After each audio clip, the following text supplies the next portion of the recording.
దేవుని నామమునకి స్తోత్రములు కలుగును గాక. ఈ మధ్యాహ్న కాల సమయంలో మరొకసారి దేవుని యొక్క సన్నిధిలో మనం అందరము చేరి ఉండడం చాలా గొప్ప విషయం. ఎందుకు అనంటే 3 దినములు ఉపవాస ప్రార్థన అనేది చాలా గొప్ప ఆశీర్వాదకరమైనటువంటిది కాకుండా మన ఆత్మీయ జీవితములను, మన యొక్క ప్రార్థన జీవితమును, మన యొక్క వాక్య జీవితమును, మన గృహమును బలపరచుకోవడానికి, శక్తిపరచుకోవడానికి, అలాగనే స్థిరపరచుకోవడానికని దేవుని వాక్యం ద్వారా మనము చూడగలుగుతూ ఉన్నాం. మరి ఈ సమయంలో ఈ 3 దినాల ఉపవాస ప్రార్థన ఇదేదో సామాన్యమైనటువంటి విషయం కాదు. 3 దినాలు ఉపవాసం ఉండి ప్రార్థన చేయడం అంటే మనలో ఉన్న లోటుపాట్లను సరిచేసుకోవడమే కాకుండా, మనకు ఆత్మీయ జీవితాలను బలపరచుకోవడమే కాకుండా, అనేకులను బలపరచడమే కాకుండా దేవుని నామమునకు మహిమను తీసుకొని వచ్చి ఈ లోకంలో ఆయన కొరకు నీవు సాక్షిగా నిలబడడానికి ఇదొక గొప్ప అవకాశం, ఇదొక గొప్ప తరుణం, ఇదొక గొప్ప సమయంగా మనము చూడగలుగుతూ ఉన్నాం. కాబట్టి అందుకనే ఉపవాస పండుగలు అని తెలుగులో, ఇంగ్లీష్లో అయితే ఫాస్టింగ్ ఫెస్టివల్ అని మనము చూస్తూ ఉన్నాం. ఈ ఉపవాస పండుగలను ప్రేమ దేవుని బిడ్డలారా మనము ఆచరించుకుంటూ ఉన్నాం, వాటిని మనం కొనసాగిస్తూ ఉన్నాం.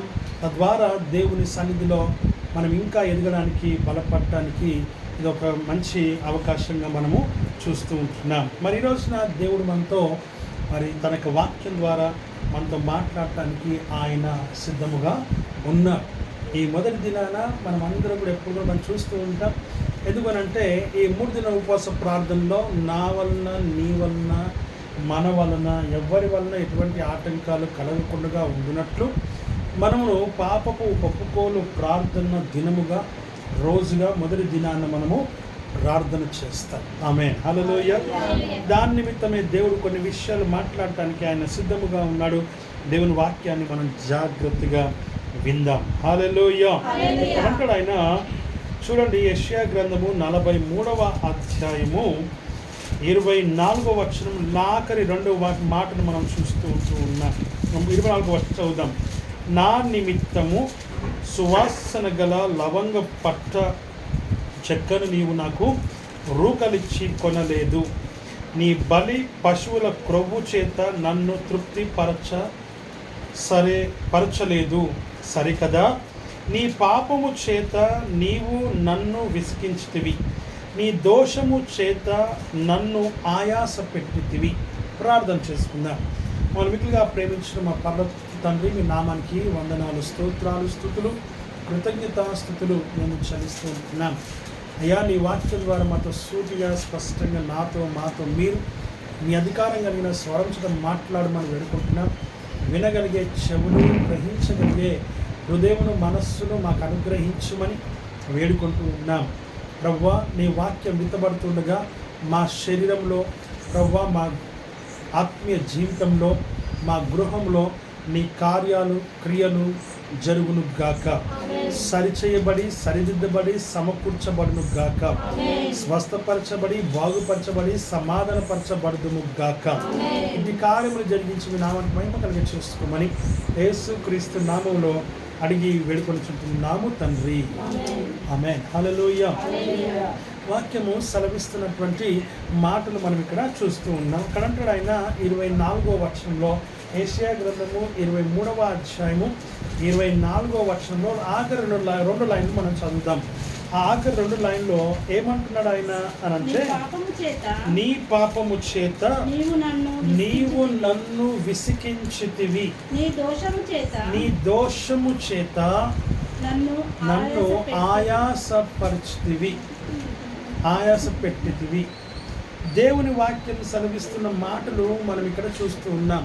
యాక్చువల్గా మనం ఎట్లా ఉండాలి, మనం ఎలా ఉన్నాము అని దేవుడు మనతో మాట్లాడుతూ ఉన్నాడు. ఈ మధ్యాహ్న కాల సమయంలో సూటిగా, స్పష్టంగా దేవుడు నువ్వెలా ఉన్నావు, నువ్వెలా ఉండాలి, ఈ 2 విషయాలు ఇక్కడ ఈ వచనంలో మనకు చూపిస్తున్నాడు. మనం ఎలా ఉన్నామంటే యాక్చువల్గా ఇక్కడ నీ పాపము చేత నీవు నన్ను ఏం చేసావు, విసికించితివి అంటున్నాడు ఆయన. నీ పాపము చేత నన్ను విసిగించిన అంటే దాని అర్థం ఏంటిది అని ఒకసారి మనం గమనిస్తే, పాపము చేత విసిగించినమని వాక్యం చెప్తుంది. విసిగించడం అంటే కదా, విసిగించడం అంటే బాధ పెట్టడం. ఎలా బాధ పెట్టినామంట, ఎలా విసిగించినామంట అంటే పాపము చేత. పాపం అంటే ఏంటిది? ఆజ్ఞ అతిక్రమమే పాపం. ఇది మనకు తెలిసిన విషయం. అంటే సునాయాసంగా తప్పు ఏ పాపం అనేది అర్థం చేసుకోవడం కోసం మాట వినకపోవటమే పాపం అని వాక్యం చెప్తుంది. ఏం చెప్తుంది? మాట వినకపోవటమే పాపము అని చెప్తా ఉంది.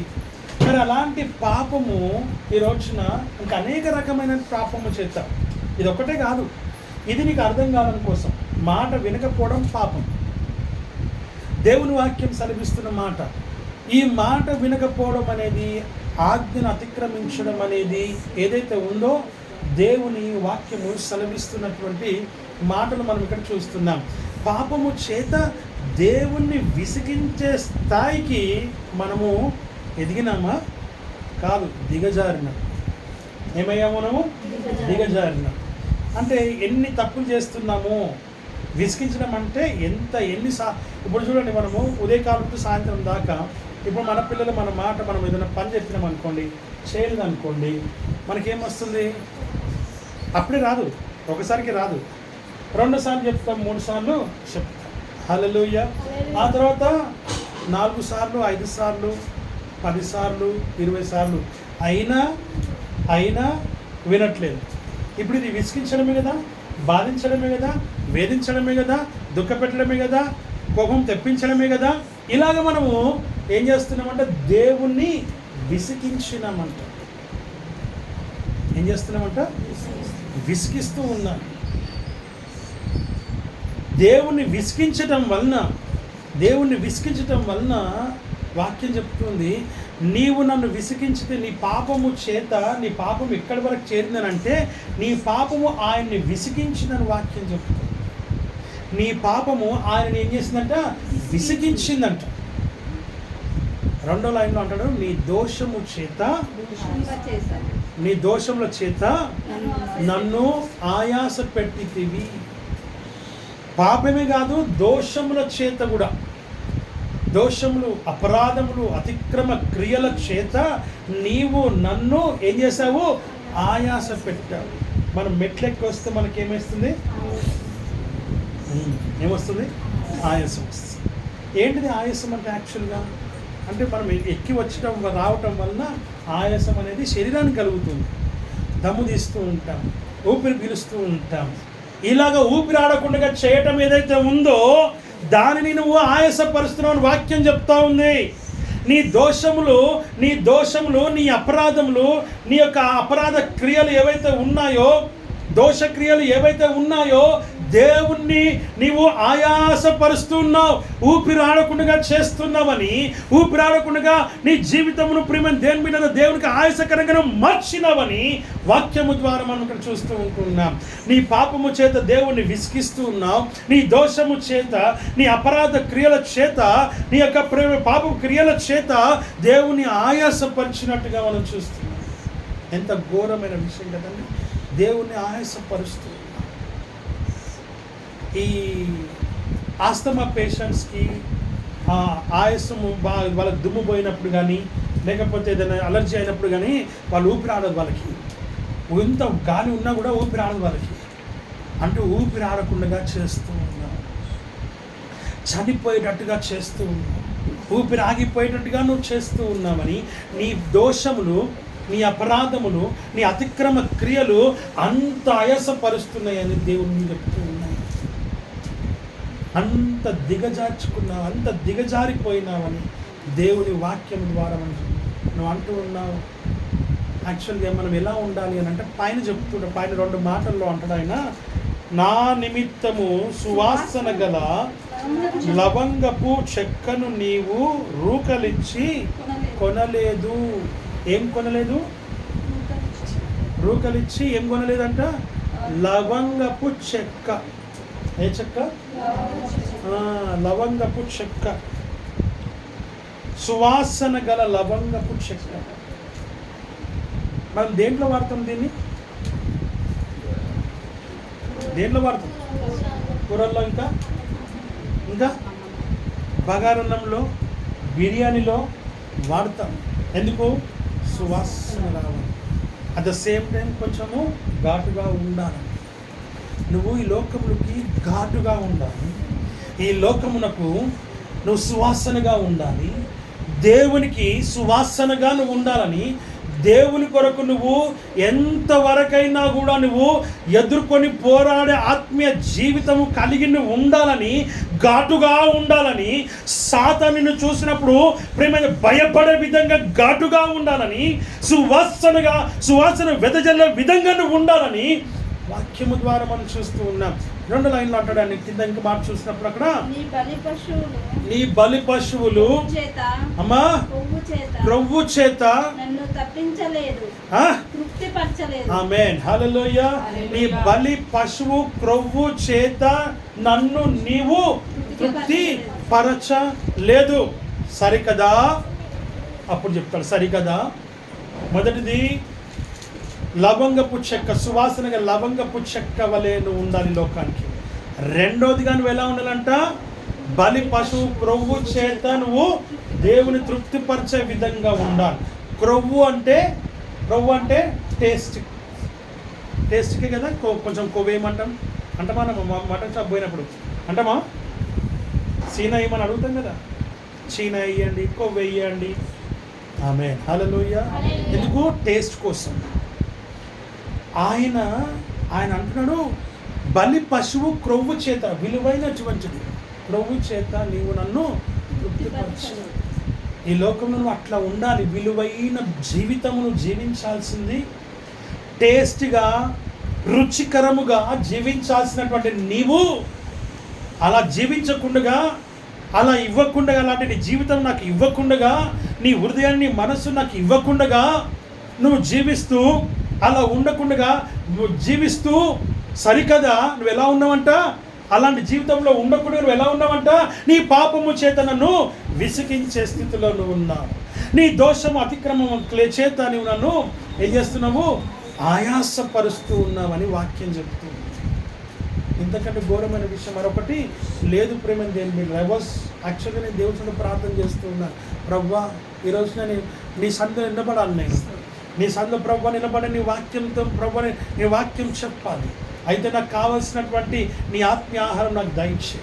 కూడి వస్తున్న ప్రతి బిడ్డ జీవితంలో ప్రభువా వారి యొక్క సమస్త పాపములు కానీ, వారి జీవితంలో ఉన్నటువంటి లోటుపాట్లు కానీ సరి చేసుకునే విధంగా మీరు మాతో మాట్లాడమని దేవుని దగ్గర గోజాడుతూ ప్రార్థన చేస్తూ వచ్చాను. ఉదయకాలం 4 అయింది నేను పడుకునేసరికల్లా. ప్రేమ, ఎందుకంటే చాలా దినం తర్వాత మరలా 3 దినాలు ఉపవాసం ప్రార్థన చేస్తూ ఉన్నాను.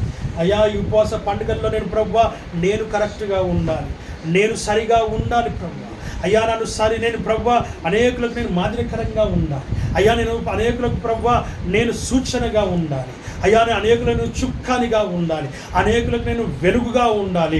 ముఖ్యంగా నీ సన్నిధిలో నిలబడే యోగ్యత నాకు కావాలి, నీ అర్హత నాకు కావాలి, నీ భాగ్యం నాకు కావాలి. నీ నిలబడేటువంటి స్థితిలో నేను నిలిచి ఉండాలి ప్రభువా అని దేవుని దగ్గర ప్రార్థన చేస్తూ చేస్తూ చేస్తూ ప్రేమ దేవుని బిడ్డల దేవుడు అప్పుడు మాట్లాడుతూ ఉన్నాడు. ఆమేన్, హల్లెలూయా.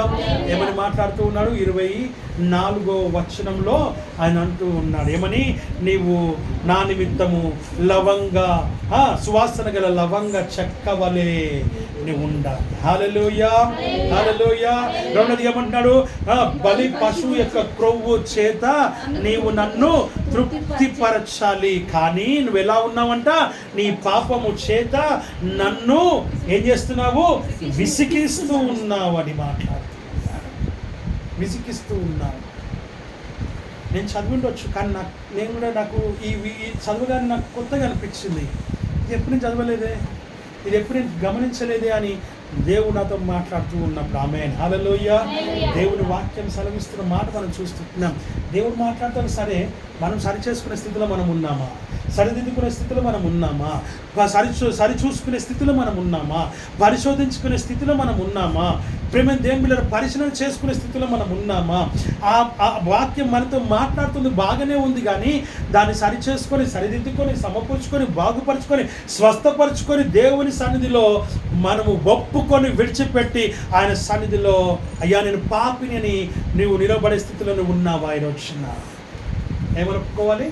పాపిని యేసు ప్రభు, నే పాపిని యేసు ప్రభు, నీ రక్తపు ధారలతో నన్ను కడుగుము యేసు ప్రభు, నీ రక్తపు ధారలతో నన్ను కడుగుము యేసు ప్రభు, చిందిన రక్తమును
దేవుని వాక్యము సెలవిస్తున్న మాట మనం చూస్తున్నాం. నా ప్రియమైనటువంటి వార్త, చక్కని మాట. దేవుని విసిగించే స్థితిలో మనం ఉన్నామని దేవుడు నాతో మాట్లాడినాడు. ఆమేన్, హల్లెలూయా. ఎవరు విసిగిస్తున్నారు? నేను విసిగిస్తున్నానేమో అని ప్రతి ఒక్కరూ అనుకోవాలి. ఏమనుకోవాలి? అయ్యా నేను విసిగిస్తున్నానేమో, అయ్యా నేను ఆయాసపరుస్తున్నానేమో. ఒక్కసారి నన్ను జ్ఞాపకం చేసుకోవా. ఏం చేయాలి? అడగాలి దేవుని. ఏమని అడగాలి? నన్ను జ్ఞాపకము చేసుకో, నన్ను జ్ఞాపకం చేసుకో, దయతో నన్ను జ్ఞాపకం చేసుకో. మనమున్న స్థితిలో నుంచి మనం బయటికి రావాలి. దేవుని విసిగించే స్థితిలో నుంచి బయటికి రావాలి. దేవుని ఆయాసపరిచే స్థితిలో నుంచి బయటికి మనం రావాలి. దేవుని బాధ పెట్టే స్థితిలో నుంచి మనం బయటికి రావాలి. దేవుని మీద బాధపరిచే స్థితిలో నుంచి మనం బయటికి రావాలని దేవుని వాక్యం ద్వారా మనం చూస్తున్నాం. ఎప్పుడైతే దేవుడు మనల్ని హెచ్చరిక చేస్తాడో మనం ఏం చేయాలి? ఎప్పుడు దేవుడు మనల్ని హెచ్చరిక చేస్తాడో ఏం చేయాలి? ఒప్పుకో. ఆమేన్, హల్లెలూయా. మనల్ని హెచ్చరిక చేసినప్పుడు, మనల్ని గద్దించినప్పుడు మనం ఏం చేయాలి? చెప్పాలి. ఏం చేయాలి? మనము ఒప్పుకోవాలి. దేవుని దగ్గర ఏం చేయాలా? ఒప్పుకోవాలి. ఒప్పుకునే జీవితం మనకు కావాలి. రోజు దేవుడు మనం గద్దించినప్పుడు వాక్యం ద్వారా, మనం దేవుడు తనకు వాక్యం ద్వారా హెచ్చరిక చేసినప్పుడు దేవుని సన్నిధిలో నిజమైనటువంటి ఆత్మీయ జీవితం ఏదో తెలుసా? నీ పాపములు, నీ దోషములు, నీ అపరాధములు, నీ అతిక్రమ క్రియలను అన్నింటినీ కూడా ఏం చేయాలి? ఒప్పుకోవాలి. ఒప్పుకొని ఏం చేయాలి? విడిచిపెట్టాలి. హల్లెలూయా, హల్లెలూయా, హల్లెలూయా. ఈ ఉదయకాలం నుంచి ఇప్పటి వరకు నువ్వు ఎలా ఉన్నావు నాకు తెలియదు. నేను ఎలా ఉన్నా నీకు తెలియదు. ఎవరి జీవితం వారికి తెలుసు కదా. మరి తెలిసినప్పుడు నేను పాపం లేదని నువ్వు అనడానికి లేదు. ఉందా? తప్పు లేదని అనడానికి ఉందా? ఒకవేళ చేయకపోతే మంచిదే, సంతోషం, చాలా సంతోషం. ఏ తప్పు చేయకపోతే, ఏ పాపము చేయకపోతే సంతోషం, ఏ అబద్ధం చెప్పకపోతే సంతోషం, ఏ బూతులు మాట్లాడకపోతే సంతోషం, ఏ వ్యతిరేకమైన క్రియలు చేయకపోతే సంతోషం, దేవునికి విరుద్ధంగా ఏది చేయకపోతే సంతోషం, సంతోషం, సంతోషం, ఆనందం, సమాధానం మంచిదే. ఒకవేళ చేస్తే మాత్రం నువ్వేం చేయాలి? ఈ రోజున పిల్లలు తల్లిదండ్రులకు ఎదురు మాట్లాడటం. ఆమేన్, హల్లెలూయా. సేవకుడు గద్దిస్తే విశ్వాసులు వెనకాల తిట్టుకోవటం, మాట్లాడటం.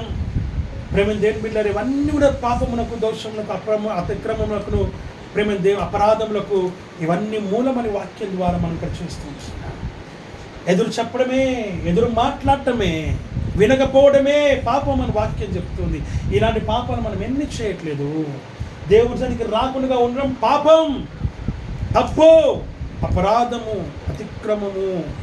దేవుని సన్నిధిలో దేవుని సన్నిధికి రాకపోవడం, ఆరాధనకి రాకపోవడం, కూటానికి రాకపోవడం, ప్రార్థన చేసుకోకపోవడం, వాక్యం చదవకపోవడం, వ్యక్తిగతంగా నువ్వు ప్రార్థన చేసుకోకపోవడం, కుటుంబ ప్రార్థన ఇంటిలో గృహంలో లేకపోవడం పాపము, తప్పు, అతిక్రమం అని వాక్యం చెప్తూ ఉంది. రోజున నీ వ్యక్తిగతంగా నువ్వు ప్రార్థన చేసుకోకపోవడం పాపం, వ్యక్తిగతంగా నువ్వు వాక్యం చదవకపోవడం పాపం, వ్యక్తిగతంగా కుటుంబంలో నువ్వు కుటుంబ ప్రార్థన చేయకపోవడం పాపం, నీ పిల్లలకు నీ దేవుని వాక్యమును చెప్పకపోవడం పాపం, వాళ్ళకు వాక్యం చదవమని చెప్పకపోవడం పాపం, ప్రార్థన చేసుకోమని చెప్పకపోవడం పాపం, వాళ్ళ ఆత్మీయ జీవితంలో ఎదిగింప చేయకపోవడం పాపం. వాక్యం సెలవిస్తున్న మాట, ప్రతి విషయంలో నీ పిల్లలను, నీ భర్తను, నీ భార్యను, నీ తల్లిదండ్రులు అందరం కలిసి దేవుని సన్నిధిలో ఉండకపోవడం పాపం. ఆదివారం కూటానికి ఆదివారం ఆరాధనకు రాకపోవడం పాపం, గృహ కుడికకు రాకపోవడం పాపం, ఉపవాస కుడికలకు రాకపోవడం పాపం, తప్పు. ఆ వాక్యం చెప్తున్న మాటలు మనం ఇక్కడ చూస్తూ ఉంటున్నాం. ఇలాగ దేవుని సన్నిధిలో దేవుడిగా స్త్రీల కుడికకు రాకపోవడం కూడా పాపమే. గృహ కుడికి రాకపోవడం పాపమే, ఉపవాస కుడికి రాకపోవడం పాపమే, వ్యక్తిగతంగా నువ్వు ప్రార్థన చేసుకోకపోవడం కూడా పాపమే, పాపమే, పాపమే అని వాక్యం చెప్తుంది. ఇలాంటి పాపాలు నువ్వు ఎన్ని చేస్తున్నావో ఆ పాపముల నుంచి ఈ రోజున నీవు విముక్తుడవు కావాలి, విముక్తురాలివి కావాలని దేవుని వాక్యము ద్వారా మనం చూస్తూ ఉంటున్నాం. ఈ పాపముల నుంచి నన్ను విడిపించగలవాడు ఎవడు అని భక్తులు అడుగుతూ ఉన్నారు. ఎవరండి వినిపించేది మనల్ని? యేసుక్రీస్తు ప్రభువు మాత్రమే. హల్లెలూయా. మనల్ని వినిపించేది ఎవరంట? యేసుక్రీస్తు ప్రభువు మాత్రమే. కొడితే గట్టిగా కొట్టాడు, లేకపోతే కొట్టాడు. ఆమేన్. హల్లెలూయా, హల్లెలూయా. దేవుని సన్నిధిలో మనం ఉన్నాం. ఆ విషయాన్ని మనం జ్ఞాపకం చేసుకుందాం. దేవుని నామాన్ని మహిమపరచడానికి వచ్చినాం. దేవుని నామాన్ని కరెక్ట్గా, పరిపూర్ణంగా, సంపూర్ణంగా మహిమపరుస్తాం. హల్లెలూయా. దేవుని వాక్యం సెలవిస్తున్న మాటలు మనం చూస్తూ ఉంటున్నాం. ఈ పాపములో నుంచి నువ్వు విడుదల పొందాలి, ఈ పాపములో నుంచి నువ్వు విమోచింపబడాలి. ప్రతిరోజు నువ్వు చేసే తప్పులు, పాపాలు, అబద్ధాలు, మోసపు క్రియలలో నుంచి నువ్వు బయటికి రావాలి. ఇక మీద నువ్వు చేయకుండా నువ్వు ఉండాలని వాక్యం ద్వారా మనం చూస్తూ ఉంటున్నాం. హల్లెలూయా, హల్లెలూయా. నా ప్రియమైనటువంటి వారులారా, వాక్యం సెలవిస్తున్న మాట మనం చూస్తున్నాం.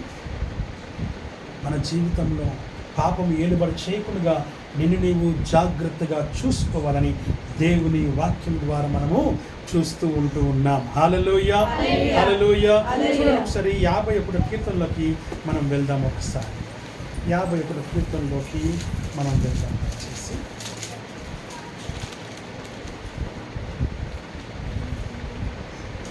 6-7 వచనాలు మనం చదువుదామండి. నువ్వు అంతరంగంలో సత్యమును కోరుచున్నావు. చాలా చాలా ఇక్కడ ఏమంటున్నాడండి? అంతరంగంలో దేవుడు ఏం కోరుతున్నాడంట? సత్యము కోరుతున్నాడు. ఏం కోరుతున్నాడు? అంతరంగం అంటే నీ అంతరంగం అంటే ఇప్పుడు అంతరంగం అంటే చెప్పాలి. హృదయం, మనసు పక్కకు పెడదాం. కాసేపు మనం పక్కకు పెడదాం.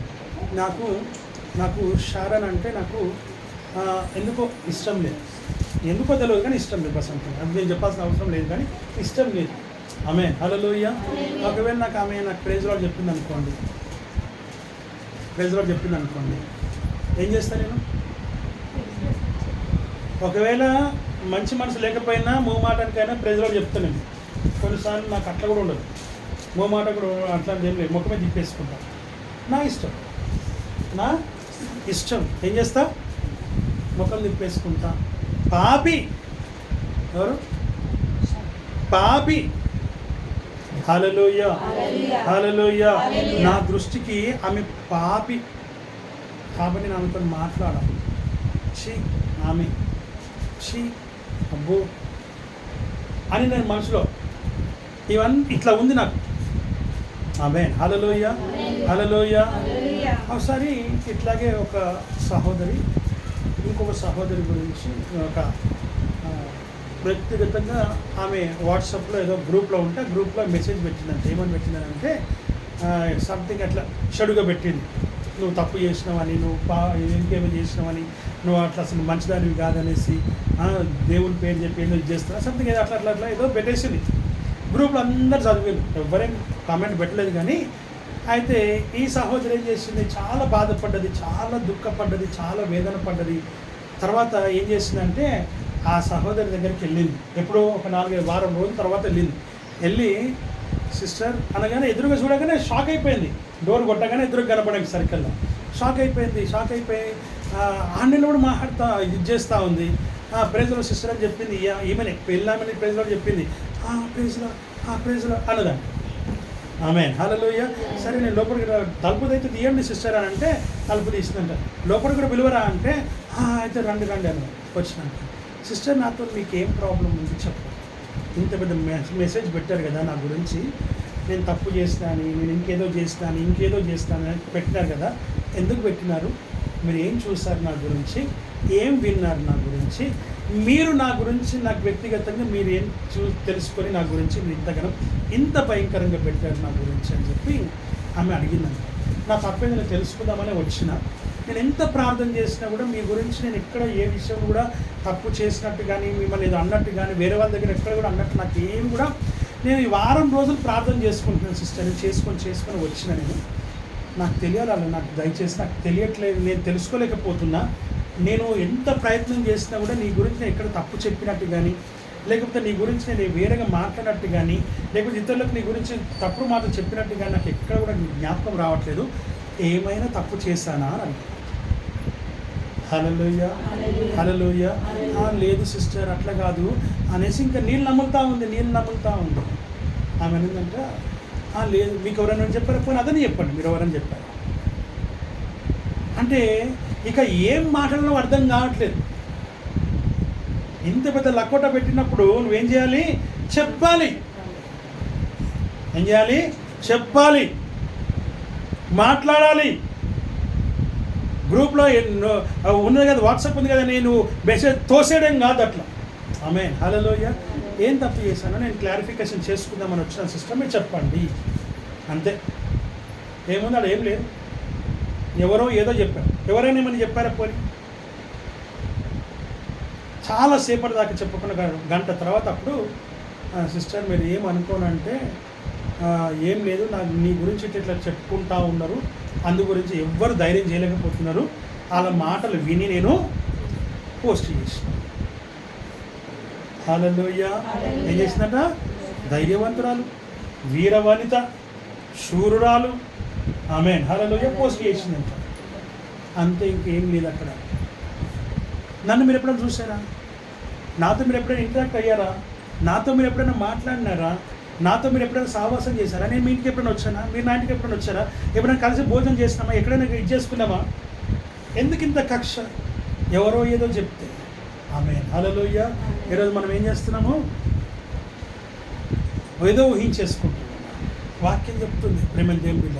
ఇప్పుడు షారు నాకు గంట పేదోడు చెప్పింది, నాకు ఇష్టం లేదు ఎందుకో బస్ అంతనే, నాకు ఇష్టం లేదు, ఏంటది ఇష్టం లేదని మాట నాకు అర్థం కాదు, నో, అది తప్పు. ఆమేన్, హల్లెలూయా. ఇలాంటి తప్పులు ఎంతో మందిలో ఉన్నాయని కూడా వాక్యం చెప్తూ ఉంది. హల్లెలూయా, హల్లెలూయా. నేను మాట్లాడా కాదు ప్రేమ దేవుని బిడ్డ, దేవుని వాక్యం సెలవిస్తున్న మాట మనం చూస్తూ ఉంటున్నాం. మన జీవితంలో ప్రేమ దేవుని బిడ్డ, ఆమె ప్రేజ్ వాడు చెప్పింది నేను చూడలేదు, ఆమె ప్రేజ్ వాడు చెప్పింది నేను ప్రేజ్ వాడు చెప్పినా, కానీ లోపల ఏం చేస్తున్నా, ఏందేందో అనుకుంటున్నా.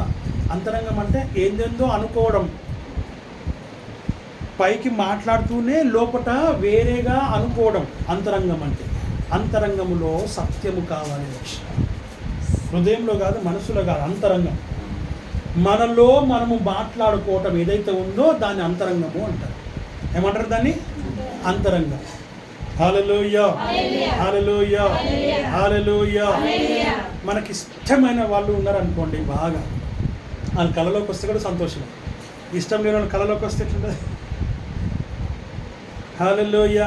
ఇప్పుడు లోకంలో పాపంలో, దోషంలో, అపరాధంలో, చీకట్లో ఉన్నవానికి దేవుడు కనిపిస్తే ఎట్లుంటుంది, ఇష్టపడతాడా, ఇష్టపడడు.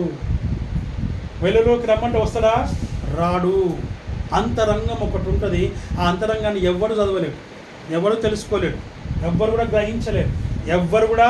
ఇప్పుడు అంట ఆమేన్, హల్లెలూయా, ఏదైనా అని అంట అనుకో, ప్రేమ దేవుని బిడ్డలారా, ఇప్పుడు నేను అన్న తర్వాత లోపల నువ్వు ఎంత తిట్టుకుంటున్నావో, లోపల నా గురించి ఏమనుకుంటున్నావో, మంచి అనుకుంటున్నావా, చెడు అనుకుంటున్నావా, తిట్టుకుంటున్నావా, ఏం చేస్తున్నావో నాకైతే తెలియదు. దాన్నే అంతరంగము అంటారు. సో ఆ అంతరంగమును దేవుడు ఏమంటున్నాడంటే సత్యమును కోరుచున్నాడు. అంతరంగంలో సత్యమును కోరుతున్నాడు. హల్లెలూయా, హల్లెలూయా. ఇంకో విషయం చెప్పనా, క్లియర్గా మీకు బాగా అర్థం కావడానికి, బల్బు ఫుల్గా వెలగడానికి ఈడనే కూర్చుంటాం, కానీ మన ఆలోచనలు ఎన్నో ఉంటాయి. అది కూడా అంతరంగమే. Body present, mind absent. Hallelujah, hallelujah. ఈడనే కూర్చొని ఇప్పుడు భవాని అనుకుంటా ఈయన ఏం చేస్తుండో ఏమో, ఇప్పుడు ఈ ప్రార్థన వల్ల బాగవుతాడో బాగలేదు, ఎట్లనో ఏమో ఈయనతోని. ఆమేన్. హల్లెలూయా, హల్లెలూయా, హల్లెలూయా. నా ప్రియమైనటువంటి వారు, నీ లోపల ఏం మాట్లాడుకుంటున్నావో తెలియదు, నువ్వేం అనుకుంటున్నావో తెలియదు, నువ్వేం ఎలాంటి ఆలోచన కలిగి ఉన్నావో తెలీదు. అందులో ఇప్పుడు ఏమంటాడు దేవుడు, సత్యమును కోరుతున్నాడు. నువ్వు బయటికి ఒకలాగా ఉండాలా, లోపల కూడా ఒకేలాగా ఉండాలి.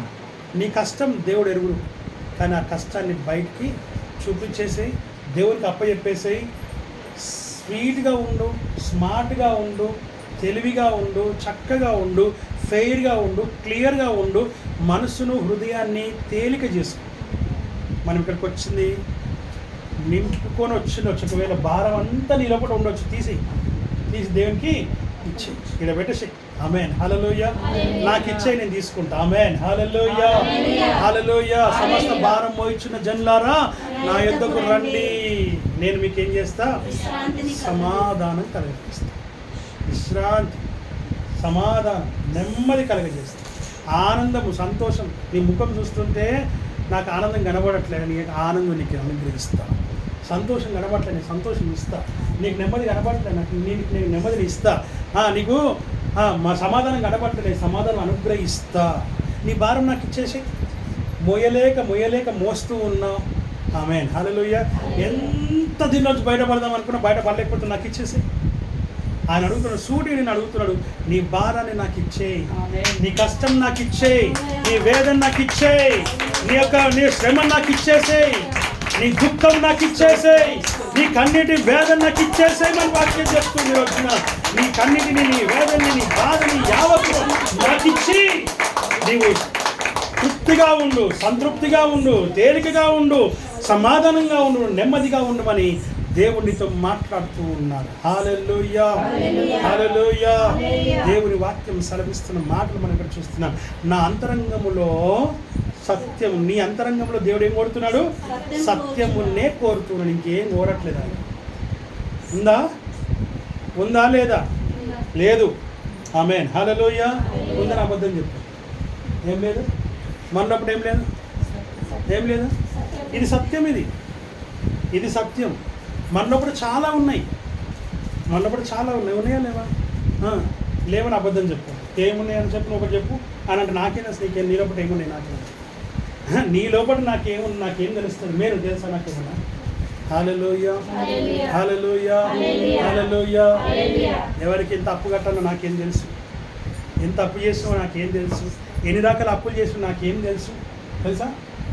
నీకేం అనారోగ్యం ఉందో, నీకేం నొప్పి ఉందో, నీకేం బలంత ఉందో, నీకు ఎలాంటి మానసిక ఒత్తిడి ఉందో, మెంటల్ టెన్షన్ ఉందో నాకేం తెలుసు, నాకేం తెలియదు. దేవుడు బయలుపరిచే తప్ప నాకు ఏది తెలియదు. దాంట్లో నుంచి దేవుడు బయటికి రమ్మంటున్నాడు. రమ్మంటే వచ్చేస్తావా? రాలేవు. ఆమేన్. హల్లెలూయా, హల్లెలూయా, హల్లెలూయా. నీ లోపల ఏ బాధ ఉందో నాకు తెలియదు, నీ లోపల ఏ కష్టం ఉందో నాకు తెలియదు, నీ లోపల ఏ నష్టం ఉందో నాకు తెలియదు, నీ లోపల ఏ శ్రమ ఉందో నాకు తెలియదు, నీ లోపల నువ్వు ఎంత అవమాన భారం మోస్తున్నావో నాకు తెలియదు, నీ లోపల ఎంత నిందను మోస్తున్నావో నాకు తెలియదు, నీ లోపల నువ్వు ఎంత భారాన్ని మోస్తున్నావో నాకు తెలియదు, నీ లోపల నీకు ఎంత మానసిక ఒత్తిడి ఉందో నాకు తెలియదు, నీ లోపల మానసిక మెంటల్ టెన్షన్ ఎంత ఉందో నాకు తెలియదు, నీ లోపల నీవు ఎంత వేదన పడుతున్నావో నాకు తెలియదు, నీ లోపల ఎంత కన్నీరు ఉబికి పారుతుందో నాకు తెలియదు. ఇక్కడ కూర్చున్నావు కానీ నీ లోపల సమాధానం లేదు సంగతి నాకు మాత్రము తెలుసు. ఆమేన్, హల్లెలూయా. ఆయన అంటున్నాడు నీకు సమాధానం లేదు. ఆయన అంటున్నాడు నువ్వు నా దగ్గరికి రా, నీ సమస్త భారం వచ్చిన జనులారు నా దగ్గరకు రండి, నేను మీకు విశ్రాంతిని కలగజేస్తాను అన్నటువంటి దేవుడు నీతో మాట్లాడుతున్న విషయం ఏంటంటే నీ భారం నాకు ఇచ్చేయి, నీ కష్టం, నీ నష్టం, నీ ఇరుకు, నీ ఇబ్బంది, నీ బాధ, నీ వేదన నాకు ఇచ్చేయి, నీ శ్రమ నాకు ఇచ్చేయి, నీ నింద, నీ అవమానం నాకు ఇచ్చేయి, నీ భారం నాకు ఇచ్చేయి. నేను నీకు విశ్రాంతిని కలగజేస్తా, నీకు నెమ్మది కలగజేస్తా, నీకు సమాధానం కలగజేస్తా, నీకు ఆనందం కలగజేస్తా, నీకు సంతోషాన్ని ఇస్తా అని వాక్యం ద్వారా దేవుడు నీతో సూటిగా మాట్లాడుతూ ఉన్నాడు. హల్లెలూయా, హల్లెలూయా. నా ప్రియమైనటువంటి వారులారా, నీ అంతరంగంలో దేవుడు ఏం కొడుతున్నాడు ఈ రోజున? ఇప్పుడు చెప్పండి, ఏం కొడుతున్నాడు? సత్యం. ఇక్కడైనా సత్యం కలిగి ఉండాలి. అప్పగించేసేయండి దేవునికి ఇప్పుడే, ఈ క్షణమే దేవునికి మొత్తం ఇచ్చేయండి. మీరు ఫ్రీ అయిపోండి, మీరు బంధకాల నుంచి బయటికి రండి, ఇంటికి సమాధానంగా వెళ్ళండి.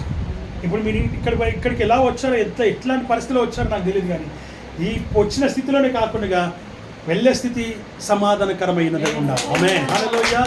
వెళ్ళే స్థితి నెమ్మది కలిగినదై ఉండాలి. వెళ్ళే స్థితి ప్రేమ చేయకుండా మనశ్శాంతి కలిగినదై ఉండాలి. వెళ్ళే స్థితి సంతోషం, ఆనందంతో నింపబడి నువ్వు ఇంటికి వెళ్ళాలి. నీ దుఃఖమును ఆయన ఉల్లాస వస్త్రముగా మార్చుతానంటున్నాడు ఆయన. ఆమేన్, హల్లెలూయా, హల్లెలూయా. ఆనందమే పరమానందమే, ఆశ్రయపురమైన యేసయ్యా నీలో. గట్టిగా ఆనందమే పరమానందమే, ఆశ్రయపురమైన యేసయ్యా నీలో.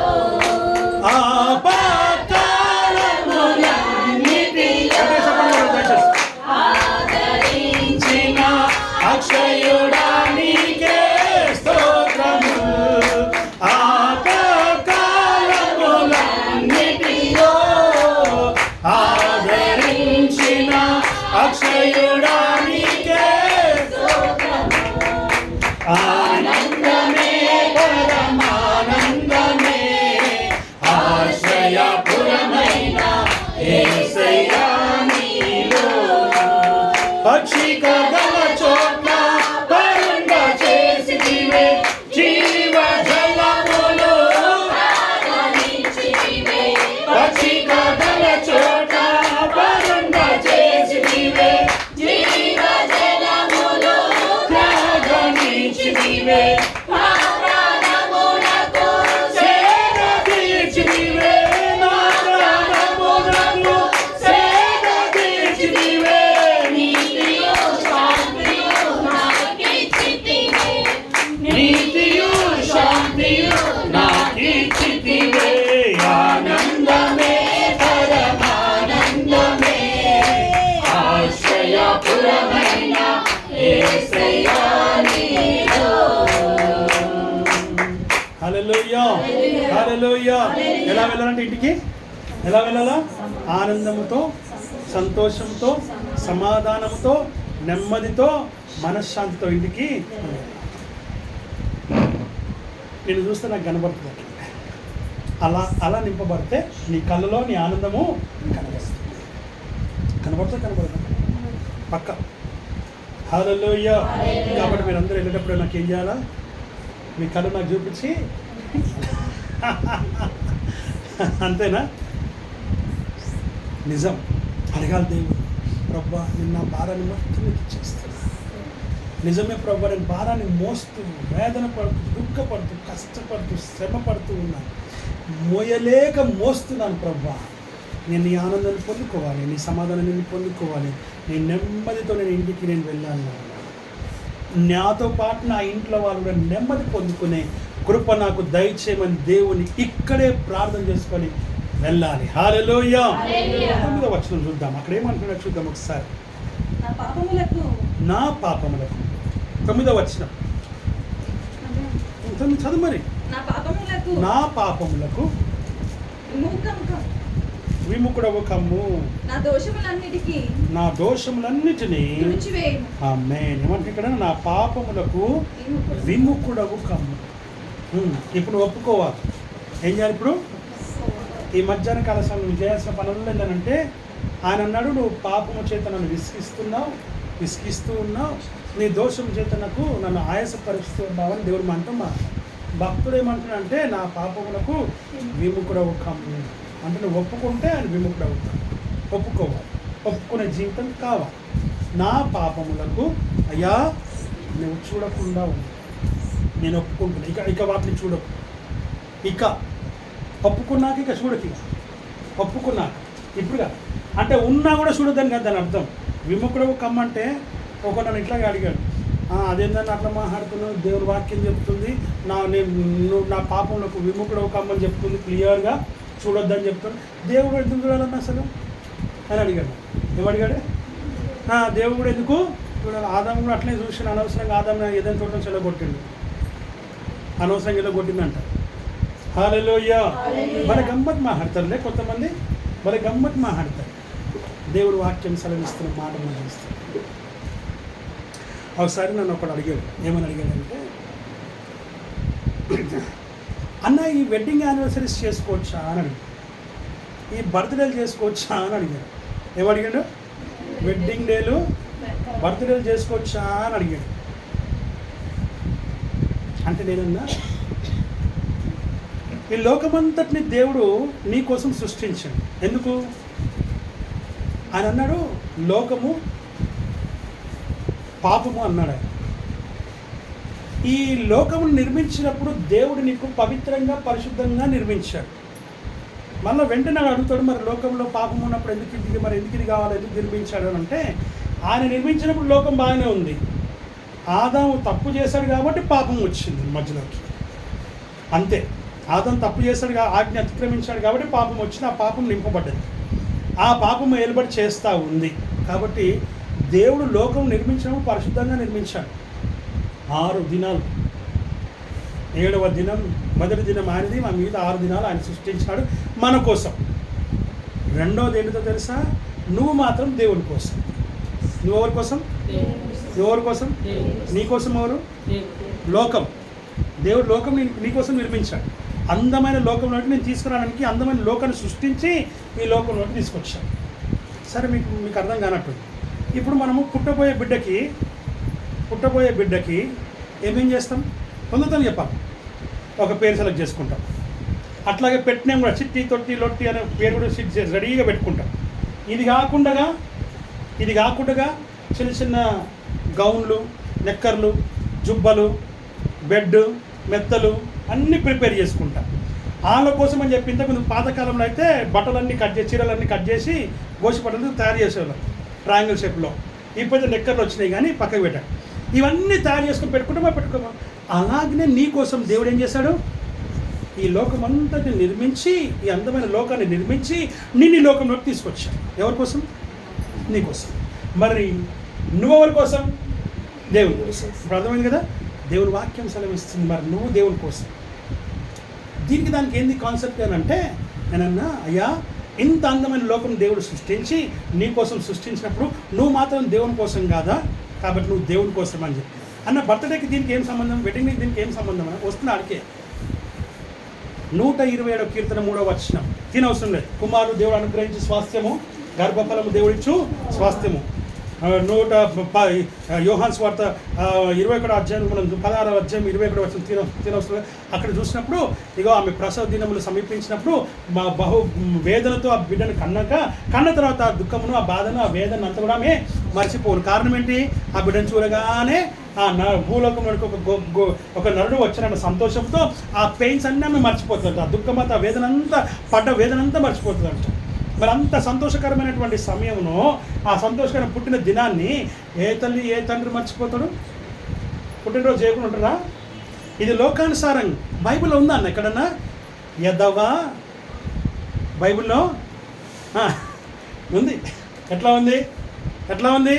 కుమారుడు దేవుడు అనుగ్రహించు స్వాస్థ్యము, గర్భఫలము దేవుడిచ్చు బహుమానము, నువ్వు నీ పిల్లలను నువ్వు చూసేదవు, నువ్వు గర్భమును నీ పుట్టబోయే కుమారుడికి పేరు పెట్టేదవు. యేసు ప్రభువుని గురించి చెప్పబడతా ఉంది.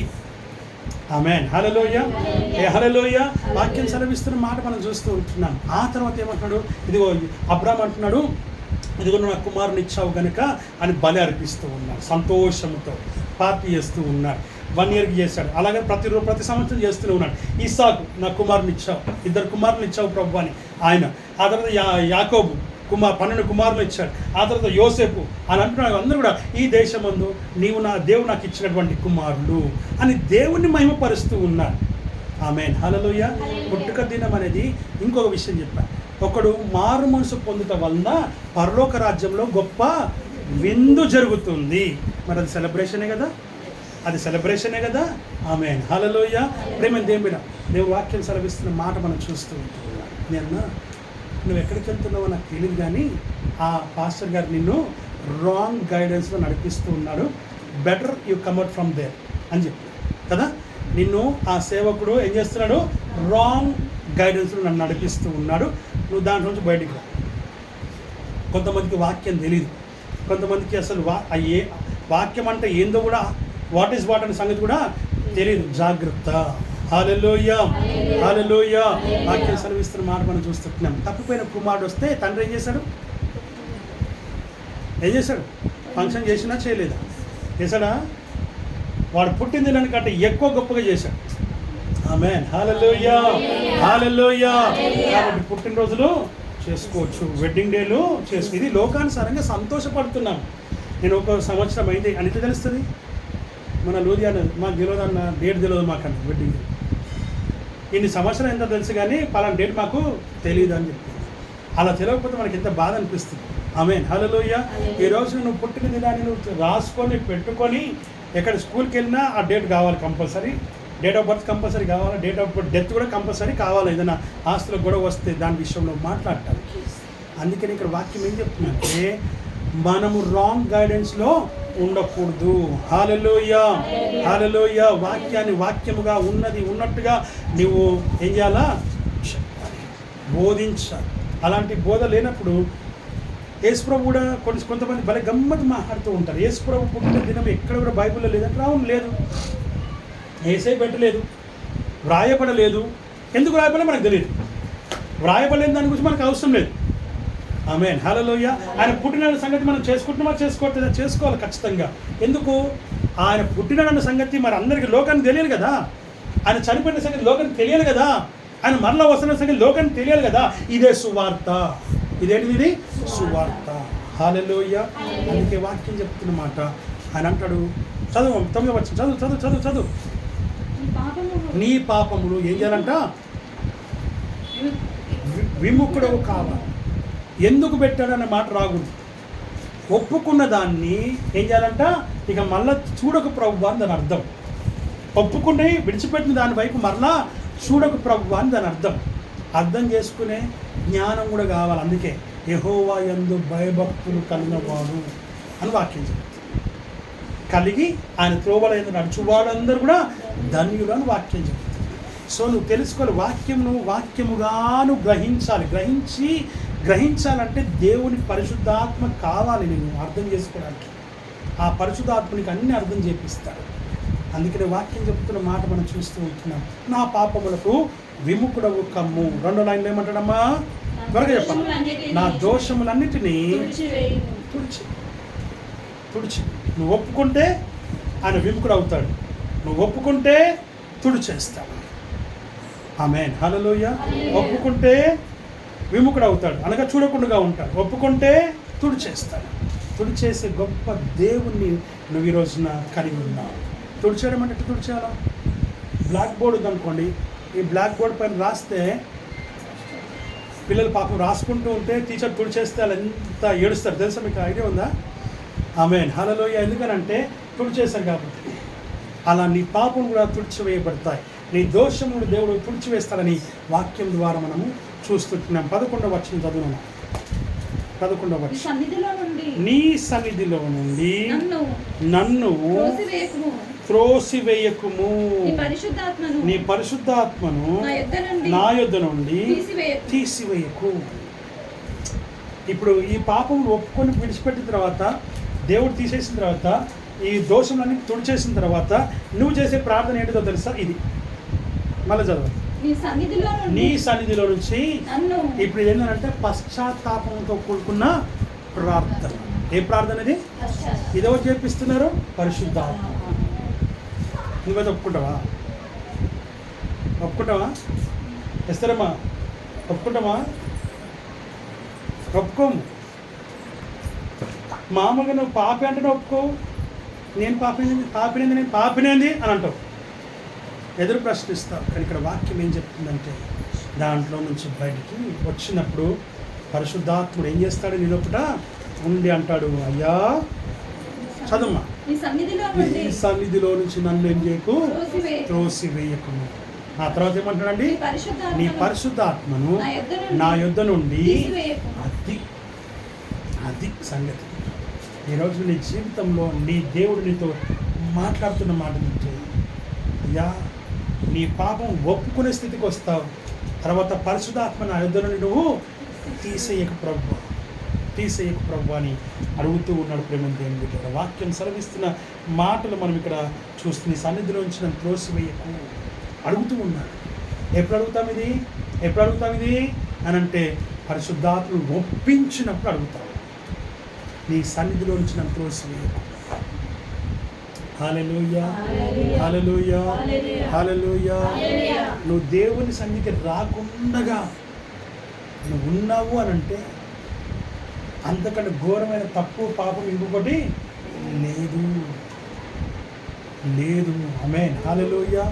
వాక్యం సెలవిస్తున్న మాట మనం చూస్తున్నాం. నువ్వు డీప్గా వెళ్ళాలా, నువ్వు లోతుగా వెళ్ళాలా. నువ్వు పైన ఉంటూ ఉన్నావు.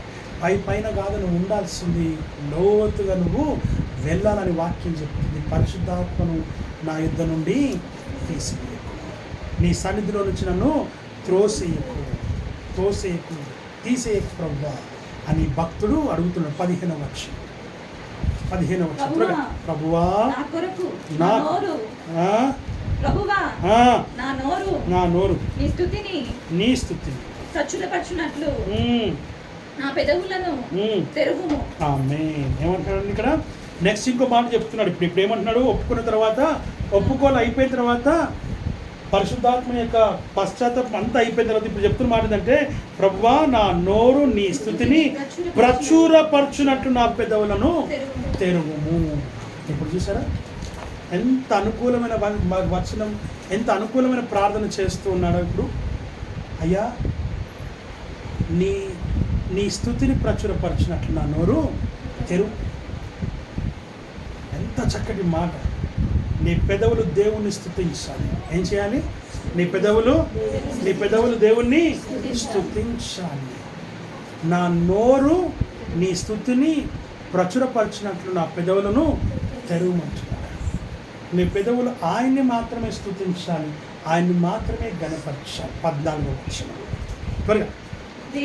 దేవా నా రక్షణకర్తయగు దేవా, రక్తపరాధుల నుండి నన్ను విడిపింపుము. ఇప్పుడు స్థుతి ప్రచురపరిచిన తర్వాత అంటాడైనా, దేవా నా రక్షణకర్తవగు దేవా, రక్తపరాధముల నుండి నన్ను రక్త అపరాధములు. ఆమె హల్లెలూయా. రక్త అపరాధములు అంటే రక్తంతో కడగబడినప్పటికీ, రక్తంతో తుడిచివేయబడినప్పటికీ, రక్తంతో నువ్వు కొనబడినప్పటికీ, అయినా అబద్ధాలు చెప్పావు, అయినా నువ్వు మోసం చేశావు, అయినా తప్పు చేసినావు, అయినా ఆజ్ఞను అతిక్రమించినావు, అయినా నువ్వు పాపం చేసినావు, ఆ అపరాధముల నుండి నన్ను విడిపి. రక్తాపరాధములు అంటే ఎవరినో కొట్టో చంపో కాదు. ఇది అర్థం చేసుకోక నాకు కూడా అర్థం కాని రక్తాపరాధములు అంటే ఎంతసేపు కూర్చొని ప్రార్థన చేశాను. ఆమేన్, హల్లెలూయా. అప్పుడు ఆయన మాట్లాడుతూ ఉన్నాడు. అనగా ఆయన ద్వారా మనం కడగబడి రక్షణ పొంది అన్నీ అయిపోయినా కూడా మళ్ళీ మనం ఏం చేసినాము? మరలా కొన్ని అపరాధాలు చేసాం. ఆ అపరాధముల నుండి నన్ను విడిపించుము అని ప్రేమ దేవుని బిడ్డ భక్తుడు చెబుతా ఉన్నాడు. ఆఖరి మాట ఏమంటాడో తెలుసా? 12వ వచనంలో, నీ రక్షణ ఆనందము నాకు మరలా పుట్టించుము, సమ్మతి గల మనస్సును కలగజేసి. నేను ఆఖరి మాట ఏంటిదంట? అయ్యా నీ రక్షణ ఆనందం నాకు మరలా నేను ఏదైతే పోగొట్టుకున్నానో ఆ పోగొట్టుకున్న ఆనందము మరలా నాకేం చేయి, పుట్టించు. రక్షణ ఆనందం ఎప్పుడు పొందినాం? రక్షణ ఆనందం నిజంగా చెప్పండి.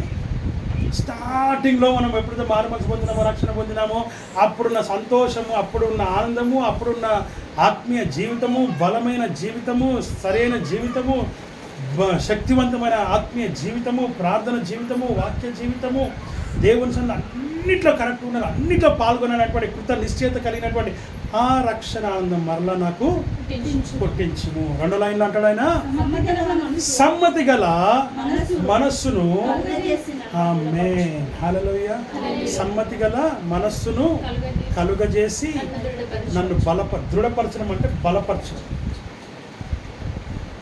అంటే దాని అర్థం దృఢపరచడం అంటే ఏంటిదంటే పడిపోకుండా, జారిపోకుండా, మాటి మాటికి నువ్వు తప్పు చేయకుండా దృఢపరచమని చెప్తాను. ఆమేన్ హల్లెలూయా. ఆ విషయాన్ని జ్ఞాపకం చేసుకొని దేవుని సన్నిధిలో మనం ముందుకు సాగుదాం. అట్లా దేవుడికి వాక్యమును ఆశీర్వదించి దీవించును గాక.